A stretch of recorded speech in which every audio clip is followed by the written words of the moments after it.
Shot on for Dembele! Fantastic! And that's why Dembele deserves it, along with the story. Munich, May 2025. PSG just beat Inter Milan 5-0 in the Champions League final. The biggest winning margin the final has ever seen. Ousmane Dembélé didn't score that night. He didn't need to. 2 assists, a man of the match, and his own manager telling reporters afterward that this man should win the Ballon d'Or. 4 months later, he does, and not narrowly. Over 300 points clear of second place, one of the biggest landslides the award had seen in a decade. Here's the part that should bother you. 2 years before that ceremony, this exact player, with the same legs and the same left foot, was considered the worst transfer decision in PSG's history. Not underperforming, but a complete joke. The kind of name radio hosts brought up specifically because it got a laugh. So, what changed? Because it wasn't a new player. Something else happened, and it didn't happen the way that you'd expect. Dembele had a top-class season and got better and better and better, and he reinvented himself. 2017. Borussia Dortmund sell a 20-year-old winger to Barcelona for 105 million euros, climbing past 140 with bonuses. At the time, the second most expensive transfer in football history. Barcelona weren't just buying a footballer, they were buying a replacement. Neymar had just walked out of the door for PSG, and Dembele was brought in to fill that hole. Scouts are calling him generational, a word scouts almost never actually use. 3 weeks after signing, he tears his hamstring. Comes back 4 months later, and he tears his thigh. Comes back again, and tears his calf. Across his Barcelona years, he missed more than 120 games to soft tissue injuries, the unglamorous kind. The kind that makes people roll their eyes instead of sympathize. And that was the forgivable half of the story.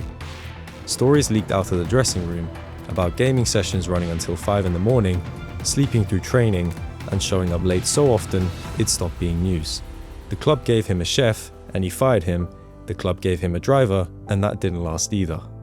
December 2018. 2 hours late, and the phone isn't answering. Barcelona's club security was sent to his own house to check whether he was even there. You know, this was a player that at Barcelona was so much in and out, and Gab mentioned he had injuries as well, but I think his character was quite often questioned, his work rate was questioned, his final end product was questioned. That actually happened, and it wasn't a fine nor a phone call. Security was sent to find their second most expensive signing in club history because nobody could reach him. A year later, the club's own president told Spanish radio with a straight face that Dembele was better than Neymar. And that quote became a punchline almost instantly. 4 different managers tried to fix it, and there were 4 different failures. By 2023, Barcelona's finances were collapsing and they needed him gone. PSG triggered his release clause for roughly 50 million euros. And I want you to sit with those 2 numbers. 105 million euros in and another 50 million out. One of the most inefficient transactions in modern football, and PSG were only getting him that cheap because nobody else believed there was anything left to save. Here's the part almost nobody puts in the highlight reel. Dembele arrives in Paris in August 2023 and walks into a dressing room where Kylian Mbappé is by any reasonable definition the king, the best striker on the planet. The arrangement looks sensible, superstar plus reclamation project. And for an entire season, nothing changes. Mbappé scores 44 goals that year, his best ever at the club, and Dembele only scores 6. The same low numbers Barcelona had given up on, now happening next to Mbappé, who's taken every shot worth taking anyway. PSG win the league, they lose the Champions League semi-final, and the football world's verdict on Dembele doesn't move an inch. Then in June 2024, Mbappé leaves for Real Madrid on a free transfer, and the consensus across European football is immediate. PSG are finished. You don't replace that. August 2024. Luis Enrique tells the Paris press he isn't worried. His quote, "Rather than one player who scores 40 goals, I want 4 players who each score 12. That's 48. It's a challenge to show that football is a collective sport. It's just arithmetic. It should have been unremarkable. Instead, French papers print the word delusion.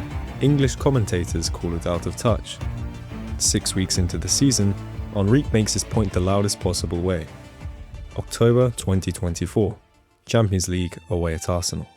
The night before the game, he drops Ousmane Dembélé from the squad entirely. Not benched, left out of the 18 completely. The official line was a falling out after a league game. The real reason? According to people close to the club, Henrique had been watching what Dembele did when PSG didn't have the ball. The answer was, not much. A light jog, a point toward a teammate that looked more like a commentary than an effort. PSG lose 2-0 that night. The headlines write themselves. A manager benching his best attacking option out of spite. Most versions of this story cheat here. They tell you he found his hunger, some vague language that explains nothing. What actually happened is duller and more useful. Henrique didn't reinvent him, he'd had him in the building for 14 months already. He gave him a narrower job and made the cost of not doing it real. Not a fine, a public seat in the stands, broadcast to the entire football world. Dembele stopped being a winger pinned wide, waiting for the ball. He started drifting central, playing more like a false nine, arriving late into the box, attacking the back post. 2 strong feet, no fixed pattern for a defender to predict. And he started pressing, the unglamorous work that had supposedly got him dropped in the first place. That wasn't the case last season. He suddenly looked a really good character. He looked as though he would close people down and run after people and then win the ball back. He made runs off the back of defenders. He came short when it was on to come short. He led the line and he did it brilliantly. So fully deserves it, and it's as Gab just said, it's a great human story as well. In the 8 months after that benching, he scored 35 goals. 35. From a player who'd managed 6 the season before, with a better striker stealing his shots. PSG swept every trophy in front of them. Then May 2025, the Champions League final, 5-0 against Inter Milan, the heaviest margin in that final's history. Dembele set up 2 of the 5. 4 months later, he's holding the Ballon d'Or by the biggest landslide in a decade. And they did that, so I've got no complaints. If I'm slightly biased because I see Lamine Yamal, nearly every week, whereas I only see Dembele in Champions League games, and probably saw him 6 times last year, as opposed to Yamal 42 times or 50 times. So I've seen him play so often that I think what a brilliant player he is. But I also know that Dembele had a top-class season and got better and better and better, and he reinvented himself. Sitting in the crowd that night, several places down, was Kylian Mbappe. Same competition, same year. Same dressing room he'd left 14 months earlier, looking for exactly the success the man he had left behind had just found without him. Now, most videos would stop there with a neat bow and an upload. This story kept going. May 2026, the Champions League final, PSG against Arsenal. The same club that watched Dembele get dropped from a squad 20 months earlier as punishment. It isn't a beautiful game. Arsenal score early through a deflected clearance, after that they sit deep. PSG dominate possession, over 70%, the lowest share any team has ever had to defend within a Champions League final, and Arsenal hold on anyway. In the 65th minute, there's a penalty to PSG, and Dembele steps up. He sends the goalkeeper the wrong way and equalises. It's now 1-1. It's the one moment of pure quality in 90 minutes. And it's also the last thing he does. Stoppage time, he pulls up with an injury and signals to the bench. His final ends there. No extra time, and no chance to take a penalty if it came to a shootout. And it does. The first Champions League final decided on penalties in a decade. PSG, however, win it 4-3. Back-to-back European titles, the first French club to ever manage it. And Dembele watches the celebration from the touchline, in his kit, unable to take part in the shootout that decided the trophy he'd just helped them reach. In December 2018, Barcelona sent security to find Ousmane Dembélé because nobody could reach him and nobody trusted him to show up on his own. But in May 2026, he scored the penalty that kept PSG alive in a Champions League final they went on to win for the 2nd year running. That was the same person, the same left foot a club presidents once compared unfavourably to Neymar's, to general laughter. The talent was never the question was always whether anyone would build something around it that made the talent matter. And for 6 years at Barcelona, nobody did. Kylian Mbappe left Paris chasing a Champions League. He's still chasing it. The player he left behind has now won 2, and for an entire season before that was sitting in the same room, scoring 6 goals a year, getting written off as a footnote in someone else's story. Sometimes the player a team needs has been in the building the whole time.